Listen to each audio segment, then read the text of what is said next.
The lobby of the FirstOntario Performing Arts Centre has become a workshop as master canoe builder Chuck Commanda creates a traditional birch bark canoe. Last fall, I was invited to come to the Celebration of Nations, and the idea was to make toy canoes and 12-inch canoes. And it was supposed to be only a group of kids, but it ended up being half the group was adults, and they were from the local school board. And so Michelle Elise wanted to know if I can come and build a full-size canoe this year. The first step in creating a canoe is sourcing the material needed to build it. 12-foot canoe generally has about 700 feet of spruce root or prepared root.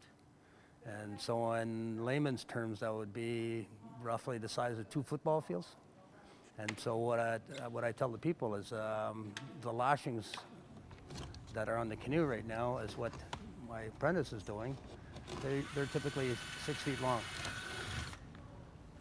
All right, so now to prepare 4 pieces at 6 feet long takes an hour and a half. And so now you divide 700 into 4, you're looking at roughly, 125, 130 hours of just preparing root. But that's not gathering it yet. And so roughly you're looking at maybe 3-4 days of harvesting on the land. Birch bark now is not a huge adventure to find. We know that there's always going to be prescribed cuts like in Algonquin Park. And so they send out their tree markers, and when they've come across birch, is they'll paint a ring around the tree, letting the logger know or the machine know that don't touch that tree. And so then they give it a GPS coordinate, and they plot it on the map, and then they give that to us.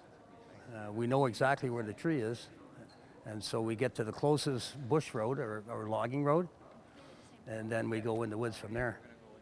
But now what I'm having the toughest finding is cedar, because cedar is, if you can see on the canoe, we need long pieces of knot-free, twist-free cedar. And right now, cedar's in jeopardy because of overlogging, being a very prized wood, because it's durable, it lasts forever. And so that's one of the hardest things we're finding right now. Chuck has been building canoes since he was a child, under the guidance of his highly respected grandparents. My grandfather was a type of man, a teacher if you want, who if you didn't catch on right away, he'd move on without you. So my grandmother used to pull me off on the side. I was about 12 years old. And she'd pull me over on the side and she would explain to me why we're doing what we're doing, as opposed to my grandfather. My grandfather, he'd move on. And then one of the big things I find when you're doing a birch bark canoe is patience. And she taught me that patience, and to be a patient person. And because when you're dealing with public and then you have public coming in and they can give you help, I mean, you're not going to bark at them and say, no, you do it this way, take it apart. And so patience, and you show them the right way, and then they come away with a really proud feeling.